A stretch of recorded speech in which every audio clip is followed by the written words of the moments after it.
This episode is brought to you by the Regional Air Quality Council. This summer, go wild for Front Range air quality.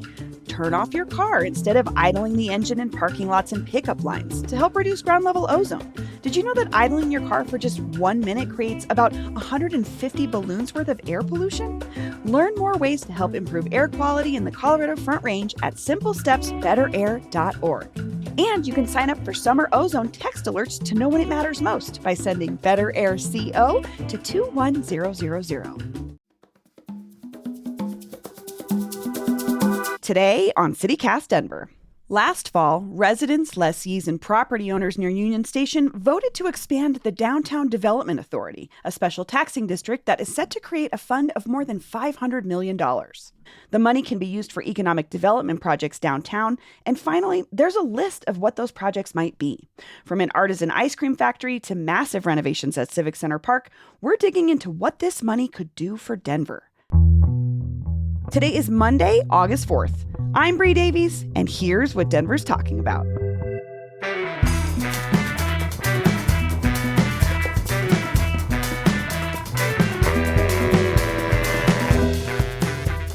Westward editor Patty Calhoun, hi. Hi, how are you? Good, and producer Paul Caroli is here as well. Hello. Hey. So. What's up? Well, we're talking. Sorry, I hadn't done my full hello. I wanted to do it slowly today. Hey. Well, we've been waiting for it. Now it's here. Mayor Johnston announced last Wednesday that the first list of projects to be funded by the Downtown Development Authority are here. We have an idea of what the city wants to use this money for. In case you missed it, the DDA was approved by voters last year as a special taxing authority for downtown to help spark a faster economic bounce back. The DDA is expected to have around $570 million at its disposal. Patty, do you have a sense of how big of a priority this is for the mayor and the city right now? Well, it's a huge priority for the city right now because you don't get more money into the city until you get more sales tax money in. And of course, that's the goal of this. And the DDA is an extension of what was created in 2008 for Union Station. So that was a success, paid it off in 15 years. So they're saying, okay, now we can do another 15 years of it because it was originally set up for 30. So this actually doesn't come out of the city coffers. If you don't get it out of the DDA, nothing happens. So that's good because the same day we found out there are indeed going to be layoffs on August 18th. We're looking at $250 million deficit with the city. They're going to try to make up. But again, these are different dollars. The different dollars thing, though, I still feel like it's not about it being hard to explain, but it's just hard to picture when folks are thinking about a budget shortfall, potentially losing jobs, other parts of the city that are struggling economically. And we're looking at a giant $950 million bond as well.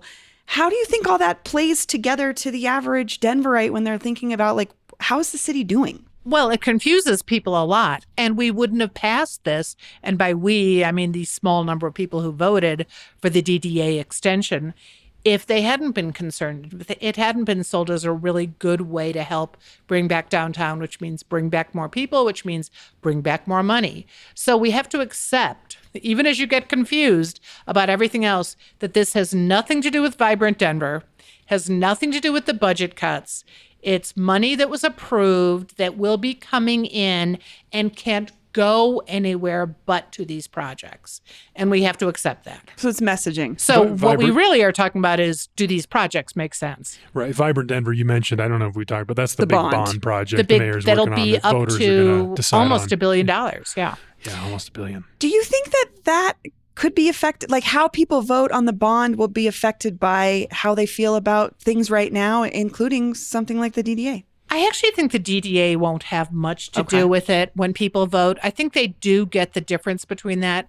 They're really going to want to say, do we want to increase the city's debt by this much? And it's also interesting with Vibrant Denver. Remember the big one we did about 8 years ago where everything was divided alphabetically, so you got to pick and choose a lot more? I think that's more appealing to people right now than a big glob of almost $1 billion worth of projects. So let's talk about the biggest chunk of the DDA's money, which is for Civic Center improvements, $30 million to activate Civic Center Park by investing in new infrastructure, lighting, garden walkways, and a tree canopy, plus $7 million to, quote, reimagine the McNichols building at 144 West Colfax Avenue, which is the old, oh my gosh, it's a library. It was a Carnegie Library. Carnegie Library. From 1910. Yes, and it's reopened to the public in the last decade, which has been beautiful, but they still want to do some additional work on it, like renovating the ground floor to create outdoor garden dining spaces, full service kitchen, and an arts marketplace. What do you think about this chunk, so much of it going to this area? All of them, this is one of the easiest for me. $7 million into McNichols to make it accessible for a restaurant that would be half of the ground floor, and go outside. Good luck to whoever's going to run it. But to get it ready, I think that's good. The other half will be the arts marketplace promised with Denver Create, which was announced 10 weeks ago. And we always wondered where this art marketplace and maybe some studios was going to go. Now we know that it's going into McNichols. It's definitely a greater good. Would have been cool downtown, but I'll take it here. Do you have a sense of how that building is going to flow with a restaurant in it? I don't know. Oh, easily. I think easily. I'm just struggling to picture it. Well, you go in low, and you can go to one side. You'll go to the art marketplace. There's a lobby. Mm-hmm. The other side, you'll be going to the restaurant. There are elevators before you go make that choice. And stairs, so you can go to the next floor, which will be a museum, and the RFP is going out for a museum soon. And then the third floor is going to be event space, which it is currently. Okay, I was going to say, I hope they still keep the event space, because I love that. The event space is great. We've had events there. What they've also promised to do is not use it again for temporary homeless housing, weather shelter, migrants, which happened over the last 5 years. They have said this is a permanent use.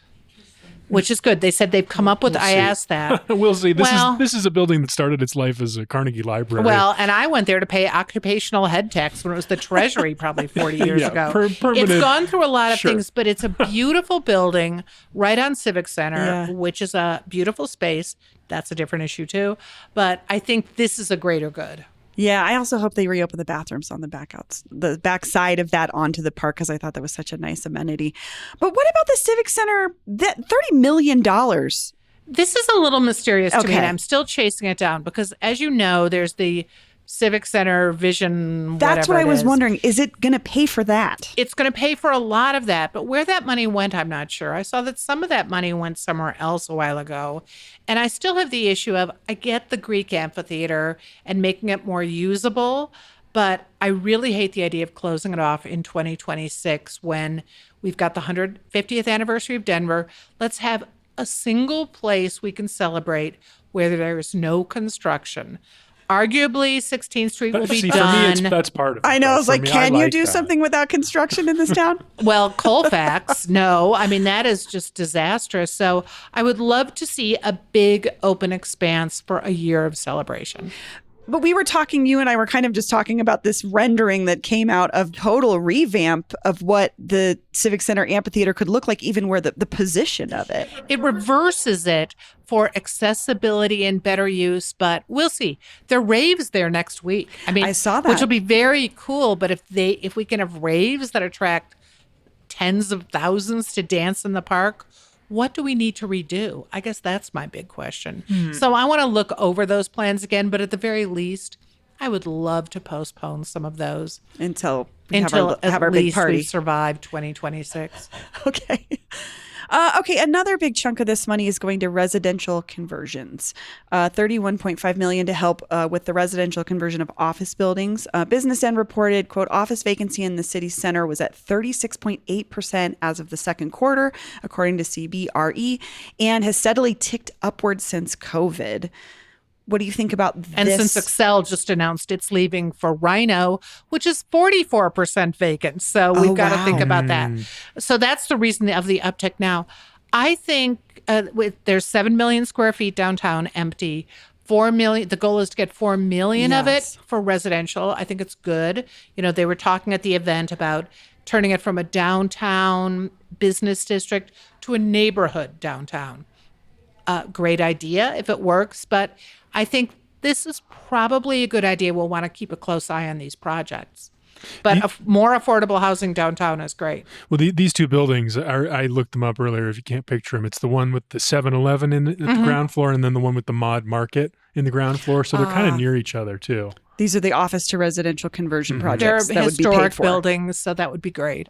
We talked to the mayor about this. Yeah, I was going to say the 7 million square feet of office space in this dream to convert 4 million of it. His goal, 4 million. So, and we did a little math because we talked to an expert who had a little ballpark figure of what that would cost. Because $570 million for the DDA sounds like a lot, but if these conversions are very expensive, it could suck up all the money. So that's what I was curious with. We thought $100 per square foot was what our expert quoted us. So 4 million square feet, 400 million. And that was a conservative estimate at $100 a square foot. I did a little math based on the average size of an apartment. Like hypothetically, I don't know this Symes building, but if there are 116 residential units going in there and it's an average apartment of 850 square feet, we're talking about $172 per square foot for that conversion, which is much more than we thought.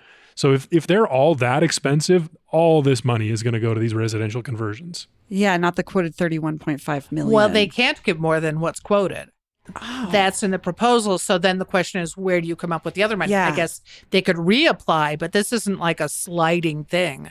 This is the amount that's going there. Well, in this particular case, presumably, we're only talking about the amount that the developer would need to subsidize for the project. Presumably, they only need this much, and then they're going to put up the rest, and they think it's a good enough investment. As they're talking about the last part of the capital stack.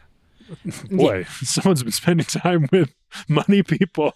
Capital stack over here. Wow. Yep. That was said many times at the press conference. Well, Patty, you, along with others, have called for city and state workers to come back to the office as well as part of this issue that downtown has with just people not being down there. And you said, quote, since employees of the city and the state comprise two of the largest components of downtown office workers, that could be a fast fix. Do you still think that's something the city and state should push to do? I do. And I've gotten a lot of blowback on it. But you think unless they've been hired since 2020, these people all applied for jobs where they were supposed to be working in offices. I understand because we are working in offices, it can be more expensive. It's less convenient. But I also think you're working for the city or the state. It's a commitment you make. So I'd also suggest that if we have to lay people off, that's something you should think about. But it does make a difference. You work in a newspaper, you go to the newspaper. You should. Arguably, you might not have to do it the same way in the city, but there are people really pushing for this, and I don't disagree that unless you've got a good reason for it, you should certainly go in more days a week. Personally, I think the risk is brain drain. We got a comment about this from a listener who was actually responding to your piece about this, and they wrote us to complain about it. I was like that. I enjoyed it as well. But this anonymous city worker was like, as a mission-driven person committed to public services, I worry that working for the city is becoming a less attractive option for talented job seekers. And then they basically laid out like, this is a perk. Hybrid work is a perk for them that they enjoy. And if the city doesn't offer that, we'll lose those talented people. I guess we have to find out if that's true right now. I mean, would we lose those people if they really want to work for the city? Do they want to be in the city and be a part of the city? Do they want to work for someone else? I mean, I suppose that's a personal decision for individual people. For anybody, for any job. So I think we'd have a good temperature of this too a little bit after August 18th when the layoffs are actually rolled out. When the layoffs come. And in fact, it wouldn't be a completely horrible way to kind of determine some of that since they're getting rid of seniority and it as a big measure. Well, yeah, but you'd be losing the wrong people. I think if he makes a decision like this, the mayor, he'd be doing it after those layoffs.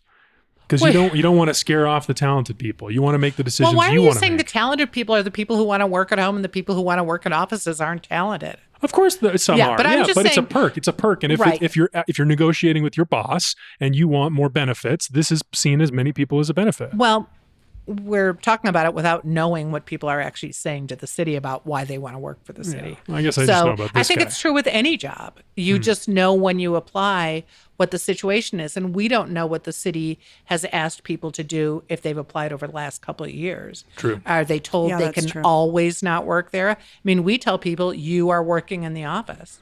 Yeah, well, reach out to us, city workers. We'd love to hear from you. 720-500-5418. Leave us a voicemail. Send us a text. Tell us how you feel about that. If you were ordered to go back to work, would you quit? Yeah, that's an interesting question.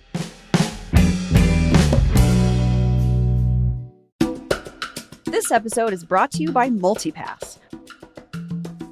Founded by event hosts for event hosts.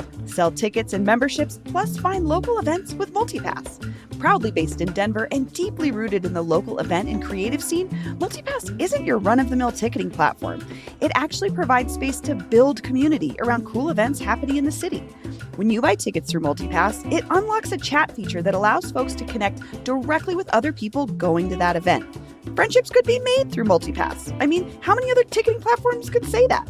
Plus, it gives event producers the ability to build loyalty with their audience through membership management tools built right into the platform. I'm volunteering at a music festival coming up soon, and I'm going to talk to them and see if they're using MultiPass or not, because it's like the perfect DIY level thing that I, again, as a former events producer, would love to have had access to. So, see if I can introduce this. MultiPass is designed to help everyone in the event ecosystem win, not just the platform. Learn more at multipass.com. That's multipass.com. So good, so good, so good. Ready to rack to school and save big? Get to your Nordstrom Rack store today for thousands of deals from just $20. Because I want to look fresh. How did I not know Rack has Adidas? I got a new backpack. Score everyone's favorite denim, sneakers, boots, and activewear from Nike, Levi's, Steve Madden, Madewell, and Free People. Great brands, great prices. Everyone's got a reason to rack. Shop Nordstrom Rack and make it the best school year ever. Let's look at another category, investing in public spaces. $23 million from the DDA to purchase 2 parking lots on both sides of Glenarm Place at the Denver Pavilions block on 15th Street.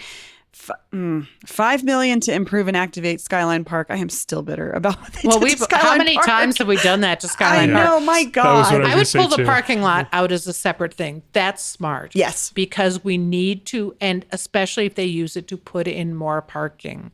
So rather than lots, they put What? in parking buildings. Oh no, Patty, your people's heads Oh, are no, exploding. Why? right now. I thought a park. I thought a park too. I was like, That oh, that's yes, the plan a here. park. Well, they can do both. But I'm saying we need to be able to get people downtown. You tell me now, Mr. Downtown, if people are going downtown, where do they park? How do they get there? This is where we need to call Jill Are you Locantoria. addressing me as Mr. Downtown? Well, aren't you living there still? Sadly, no. Oh, okay. Well, I that's haven't what I'm given the saying. listeners an update on this. You saga, haven't given and anyone. I won't. I'm All right. not talking about it. Well, I'm asking you this question. If you were going to go downtown right now for dinner, Yeah. what would you do? How would you go there? And where would you? Patty, great question. Oh, let's settle in. Settle into this evening with Paul. Get on Number we don't back want a of- whole get evening on the with you, back of Paul. We Paul's just bike. want you to get. We just want you to get to dinner. I mean, I would probably, if I see a space on the street, I'll park there.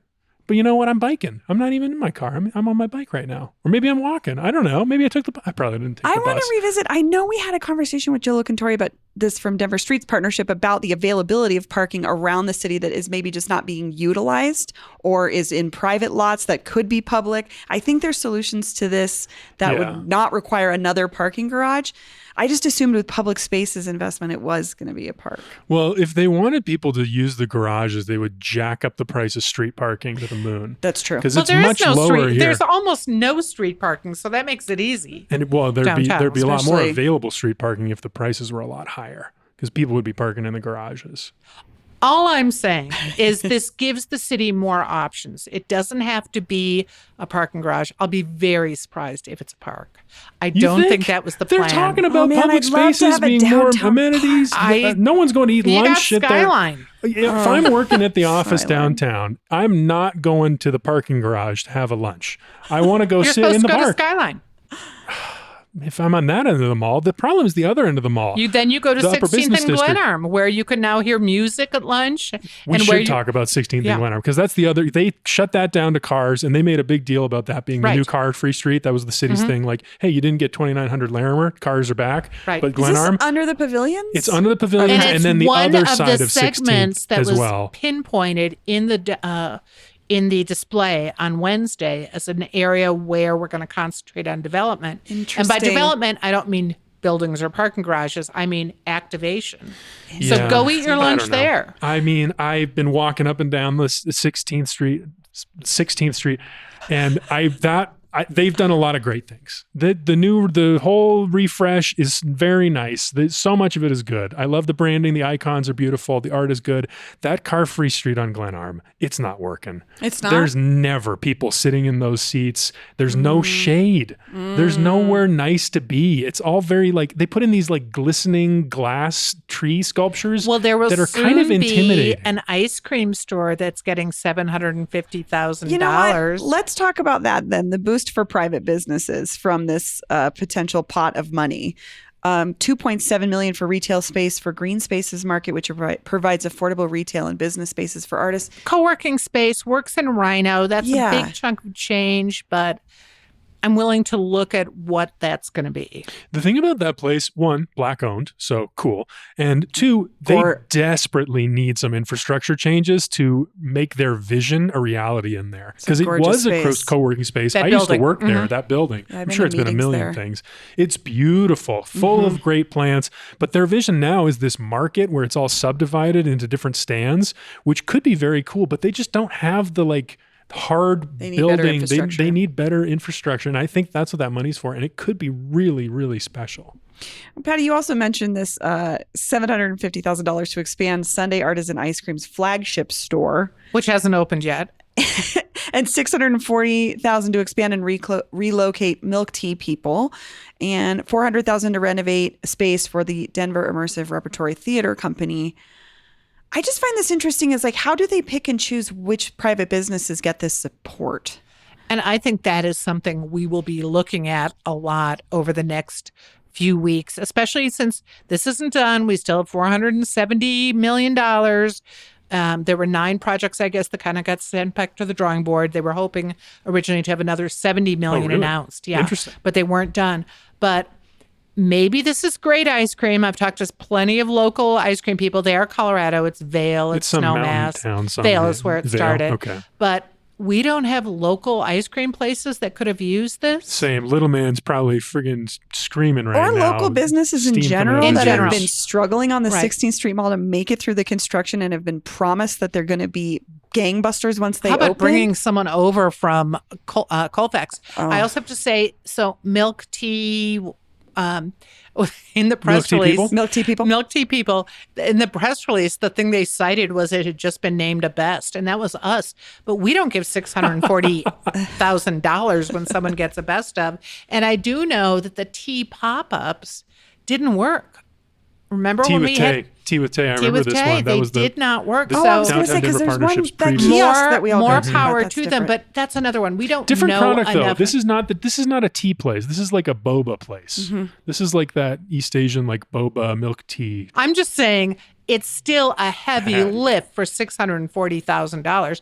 So the question is it partly a real estate deal where you will have the business, it's a lot of hard wiring infrastructure things that would work no matter what. It's a lot of money. It is a lot of money. I have 2 things on this. On the ice cream shop, when we talked to the mayor, this is one of the projects he sort of alluded to that this was coming. Yeah, and what he said was that it was meant to be an attraction.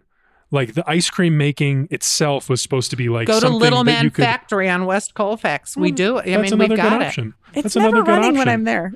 The factory part. I like that too. But if this could be a place where you could go and see the Willy ice cream getting made, Wonka-ish. you could imagine that being in the public benefit, and maybe there's a case for that. I'm just saying we need to look at this more. They just struck me I'm looking as at unusual. it. I'm telling you. Here's what it is. Okay, Milk Tea People. Here's the interesting thing to me there, which a place that I love. Had a great time there. Me and my wife shared a drink. Cost $10. Came out satisfied. Kind of expensive for drink for if I was each going to have one. Anyway, it's in that new alleyway, what they call a paseo, the market camp, the milk market base camp place. Not the milk market. It's by the Market Street Station. That's what I meant. Yes. So it's a brand new development already that they're in, mostly vacant. There's the Topo Design Store that I love and I spend too much money in. There's another fancy athleisure place, and then there's 2 empty spaces. So if Milk Tea, and I like Milk Tea People in there because they've got nice seating. It's very shaded. It's a nice new space. But if it's not working and they need a whole bunch of money to move. That was kind of my thought about these choices too. I mean, than Green Spaces, which has been around for a long time, these other ones are either not here yet or brand new. And again, I just would feel very slighted if I was a company struggling on 16th Street or even on Colfax to see this kind of money going towards individual businesses. Well, we don't Imagine know. if they funded a podcast with this money. Oh my God, what would we do? A free newspaper. What we don't know is how many other small businesses had applied for these. And it would be interesting to find that out. I'm pretty sure Little Man didn't, but now is kicking itself that it didn't. So we don't know that. The other one is the Immersive Project, which is from people who've just moved into town. They're getting $400,000, which puts them below the city council approval limit of $500,000. So city council doesn't have to approve it? No, city council approves those over $500,000. I would feel a little funky about that, knowing how much immersive theater work has been happening here. here. Or all the other places that have been doing immersive Control theater. group. Now, we also don't know, have they applied? True. But still. I think the thing about these people, this group, and I was just reading in Westward.com an article about them, but so it's two gentlemen who met during the pandemic, and they have this big vision for a physical space, and they have the building at 15th and what was Blake? it? Blake. Blake. The old Patagonia store. Yeah. So they have this big, beautiful building, and they have a vision for a way to make like a space that can be like modular and like changed for different productions. So maybe the other places just don't have that same vision for a space. Hey, we wrote that story, and I'm still suspicious. So The other thing about that one is DCPA also has this same dream. They want to build the same kind of like big they're doing warehouse one down on modular Broadway. space. And again, they've been working in the immersive space for a long time. now we don't know, did they apply? Did they not? And that's all information that I think over the next few weeks we'll get into. Some of DCPA this sent stuff- me an invite for their new immersive thing this Right. summer. I'm very excited about it. Opening in September. It sounds cool. Yeah, the second part of the original one. What's second part? Did I miss the first part of something? Yeah, you did. What is it? I can't remember what it's called. I know. I was like, are you sure Paul did? Because Paul goes to all these things. Show and damn. No. Well, I'll look it up. Okay, we'll talk later. Do you guys, do you want to talk about like anything that didn't seem to be glaringly missing or? Yes. Well, we don't know what didn't get accepted. I mean, that's the big challenge right now. In fact, we were at the event on Wednesday when they announced it, and we still didn't know while we stood there what the 10 plans were because they had just had the DDA board meeting where they'd approved these 10. So they didn't even have time to do the press release. That came out while we were standing there. So the They're moving questions. fast.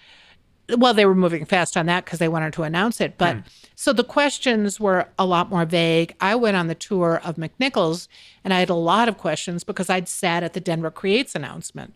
So I knew about the museum. I knew about the art store. I knew about the restaurant place. Here's what's left out.